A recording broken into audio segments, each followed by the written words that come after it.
درود، طاهری سفر هستم و در برنامه خبری و تحلیلی اخبار آزادی تا 15 دقیقه دیگر همراه شما. امروز سه شنبه 12 آگوست است و نخست سرخط چندی از موضوعهای برنامه. یک سال پس پنجره، خبرنگار زندانی تاجیک احمدی ابراهیم چه حال دارد؟ خویشاوندانش میگویند زندان احوالش را بد کرده است. نبیروهاش در همین جا 22 نبیره در همین جا هر روز میان بابای ما کی میوید. مقامات انتظامی یک گروه از افسران گارد ملی یا روسگواردیا را برای ثبت نام مهاجران کاری در یک پایگاه نظامی روسیه به دادگاه کشیدند. دونالد ترامپ گفت برای رسیدن به صلح اوکراین و روسیه باید از گذشته‌های دردناک آماده باشند و از بحری قلمروهای بگذرند. نشست آینده با زلنسکی و پوتین و یا زلنسکی پوتین و من می شود. اگر ضرور شد من خواهم بود. در کولاب یک کتاب تاریخی به دست هواداران علم و ادب رسید که مؤلفش در زندان است. مؤلف هم احمدی ابراهیم یکی از خبرنگاران شناخته در منطقه است که تابستان سال گذشته او را به تروریسم گناهکار دانستند و به 10.5 سال زندان محکوم کردند. اتهامی که خودش و خویشاوندانش میگویند دروغ محض است و مقامات از احمدی ابراهیم برای تنقیدهایش قصاص گرفتند. محمود جان رحمتزاده از کولاب گزارش میدهد. در تاجیکستان کتابی از چاپ برآمد که مؤلفش در زندان است. نزدیکانش نخستین نسخه محمود ترابی رمان تاریخی احمد ابراهیم را برای او به زندان برده اند و میگویند بسیار خوشحال است. احمد ابراهیم روزنامه‌نگار و نویسنده تاجیک بنیادگذار هفته‌نامه پیک با عیبنامه رشوه و تندگرایی به 10.5 سال زندان محکوم شده است. کتابش هم 1 سال پیش باید میبرومد نبرومد برای سببی که قپیدن بازداشتش کردن کتابش خوب کرد. انک در 1.5 ساله اخیر با کتابش برومد محمود ترابی برومد کتابش اینا با گفتیمش خیلی وضعیت بزیب با خرسان چید مقصد. نزدیکان احمد ابراهیم میگویند تندرستی او در زندان چندان خوب نیست. با گفته همسر و خواهرانش 3 ماه باز بندی تبابت است. آدینگل ابراهیمова خواهر کلانی او از رئیس جمهوری تاجیکستان و پسر او خواهش دارد که نویسنده آزاد کرده شود. ما ای جناب عالی، ای پیشوای ملت محترم امام علی رحمان، ای فرزند او رئیس شهر رستم امام علی، التماس داریم که همه وضع سلامتی همه برادر ما را به نظر گرفته یک سبکی در تنشی ایمو درون آزادش کنند و به پیش فرزنداش بیاید. هرچند دادگاه میگوید گناه احمد ابراهیم را ثابت نمود، نزدیکان و همپیشگان او گفتند که عیبنامه صحنه‌سازی شده است. سازمان بین المللی دفاع از روزنامه‌نگاران آزادی او را طلب کرد. بیبی گل ابراهیمова خواهر دیگری احمد ابراهیم میگوید که نبیره‌هایش به دیدار بابای خود زار شده اند. برادر خواهرش بسیار غمخوار بود. برادر ما بسیار آدم خوب بود. نبیروهاش در همین جا 22 نبیره در همین جا هر روز میان بابای ما کی میوید بابام کی میوید گفته همین خونه را پر میکنن با میره و نامه چیده میره با خونهشون. بر پایه حکم دادگاه احمد ابراهیم 9.5 سال دیگر را باید در زندان گذراند، اما خانواده‌اش امیدوارند که او عفو می شود و پیش از مهلت آزاد می گردد. همین است خانواده‌اش تلاش دارد که کار ایجادی او ادامه یابد. همسر احمد ابراهیم میگوید که قرار است رمان او کوروش کبیر با خط فارسی چاپ شود. همچنین آنها گفتند که با دریافت اجازه از اداره ادای جزا نسخه های از کتاب نوش را به زندان خواهند برد تا هم سرنوشتانش و زندانبانها بخوانند. دادستانی نظامی روسیه یک افسر بلندپایه روسگواردیا یا گارد ملی و شریکان او را به ثبت غیرقانونی اقامت مهاجران کاری متهم کرده است. و نوشته نشریه روسی کمرسانت ولادیمیر کابلیوف رئیس ستاد یکی از واحدهای روسگواردیا در ولایت کراسنودار با چند کسی دیگر به 116 مورد رشوه ستانی برای ثبت اقامت مهاجران کاری در واحد نظامی گمان بردانسته می شوند. دادگاه نظامی کراسنودار تحقیق پرونده 11 نفر و از جمله 7 رهبر این گروه را آغاز کرده است که همه آنها افسران و کارمندان روسگواردیا هستند. به عقیده مفتشان 10 مهاجر از ماه یولی سال 2020 تا ماه مارس سال 2022 به آن افسران 20,000 روبل رشوه داده صاحب اجازه‌نامه استقامت در یک پایگاه روسگواردیا در کراسنودار شدند. درست کردن مهلت این حجت قلبکی برای 1 سال باز 20,000 روبل دیگر نرخ داشته است. مفتشان به کمرسانت گفتند که بیش از 100 فرد متهم به دادن رشوه گناهشان را اقرار کردند و در عوض 20,000 روبل جریمه از جوابگری رها شدند.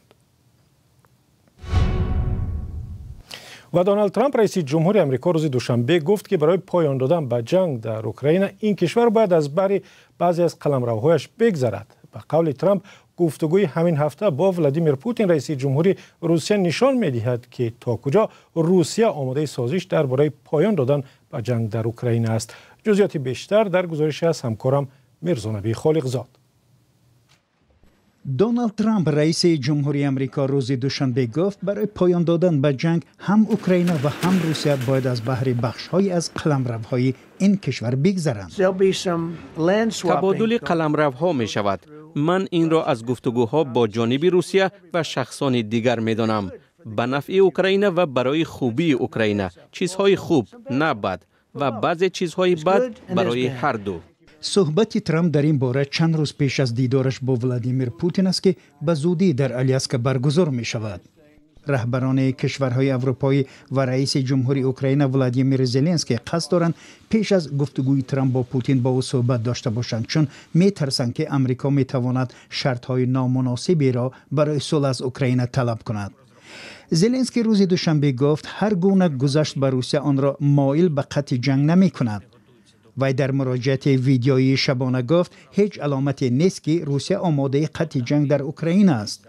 به قول زلنسکی روسیه نیروهایش را طوری جابجا می کند که آماده عملیات نو است و کسی که برای صلح آماده می شود چون این کاری نمی کند. اگرچه زلنسکی در نشست آلیاسکا حضور نخواهد داشت، ولی ترامپ اظهار داشت که نتیجه های گفتگو را زود به او می رساند و درباره دیدارهای آینده اظهار خوشبینی کرد. نشست آینده با زلنسکی و پوتین و یا زلنسکی پوتین و من می شود. اگر ضرور شد من خواهم بود، ولی می خواهم که ملاقات بین دو رهبر تشکیل شود. ولادیمیر پوتین در روزهای گذشته با رهبران چین و هند و برزیل و 3 کشور شوروی سابق از جمله امام علی رحمان تلفنی گفتگو کرده و درباره تماسها با آمریکا خبر داده است. انتظار می رود که رهبران کشورهای اروپایی روز چهارشنبه جمع آمده قبل از گفتگوهایشان با ترامپ درباره فشار بر روسیه صحبت کنند. حکومت ترامپ پیشنهادهای تبادل قلمروها و یا شرط برای سازش آتشبس با روسیه را آشکار نکردند. برمیگردیم به تاجیکستان. مقامات کشور میگویند که به ضد چندین نفر که به آفریدن و حفظ پولهای رقمی و یا کریپتووالیوت مشغول بودند پرونده جنایی باز کردند. اما این افراد نه برای چنین کاری بلکه برای استفاده غیر قانونی نیروی برق به جوابگری کشیده شدند. مولا رجب یوسفی با جزئیات بیشتر و از دوشنبه گزارش می‌دهد. فعالیت کارگاه تولید پول رقمی و دزدی میلیون‌ها کیلووات برق یکی از موضوعهای اساسی در نشست خبری دادستان کل تاجیکستان بود. دادستان کل حبیب الله واحدزاده گفت با قرار حکومت وارد کردن همگونه دستگاه تولید اسعار یا پول رقمی منع است. ولی با هر راه و واسطه‌های غیر قانونی با راه قاچاق همین واسطه‌ها از جانب شهروندان وارد کرده شده، با استفاده متخصصان پنهانی پیوست کرده شده از نیروی برق یعنی غیر قانونی استفاده میبرند. تنها از همین جهت در همین 6 ماهه اول سال 2025 ما 38.7 میلیون سومونی، این رقمی کم نیست، این مبلغ از حساب انمی شهروندانی که غیر قانونی ماینینگ چسبونده از نیروی برق استفاده بردن مبلغ گرفتن، ما ضرر 38.7 میلیون برقرار کردیم. طبق اطلاع دریافته رادیوی آزادی، یک از کارخانه‌های تولید اسعار یا پول رقمی در ناحیه جلال‌الدین بلخی در ولایت ختلان آشکار شده است. به اطلاع یک منبع آگاه از پرونده، این کارگاه در بینای یک فرم یا مکان پرورش چاروا پنهانی نصب شده است. مفتشان دادستانی 2 صاحب این کارگاه تولید اسعار رقمی را به دزدی برق به مقدار زیاد از 43 میلیون سومان متهم کردند. نظر این افراد و یا نزدیکانشان به قضیه معلوم نیست. ماه می امسال بختیار ناظمزاده دادستان شهر خوجند هم از آشکار شدن چندین کارگاه‌های تولید اسعار رقمی یا ماینینگ فرم‌ها خبر داده بود. به گفته دادستان خوجند تنها در تهخانه یک بنا بیش از 40 تجهیزات استحصال کریپتو اسعار را دریافت و مصادره کردند.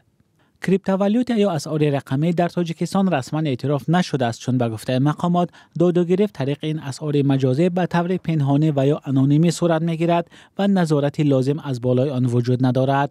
ولی صحبت‌ها از ضرورت و برد و باخت استفاده آن در کشور صدا می‌دهد. بانک ملی تاجیکستان اول ماه آگوست در گزارش نوشت موضوع معامله با اسعار رقمی را آموخته ایستادند. کریپتو اسعار در کشورهای پیشرفته جهان و عالم مجازی معروف است و با اصول رمزگذاری و مستقل از بانک‌های مرکزی عمل می‌کند. مولا رجب یوسفی، امیر صایف، آزادی، دوشنبه. مسئولان اداره نظارت بر تعلیم و تحصیل در تاجیکستان میگویند که امسال صدها مکتب و آموزشگاه‌های کشور را تفتیش کردند و آنچه که دیدند خوشحال کننده نیست. با گفته نمایندگان اداره به سبب نارسایی معلمان با تجربه، کتاب‌های درسی، بی اهمیتی شاگردان به درس، سطح سواد و دانش در بین محصلین بد است و بهبودی می‌خواهد. شعله عبدالله با جزئیات بیشتر گزارش می‌دهد. راهبران یک اداره ناظر سطح تعلیم و دانش در تاجیکستان اعتراف کردند مشکلات زیاد در ساحه به صفت تعلیم در مؤسسه‌های تعلیمی اثر بد گذاشته است. رئیس آژانس نظارت در ساحه معارف در یک نشست خبری گفت این نتیجه ارزیابی تحصیل در بیشتر از 470 مکتب و کالج و دیگر مؤسسه‌های تعلیمی است. او آمار زیادی نگران کننده هم آورد. صفت تحصیلات به حساب میانه در جمهوری 34.5%،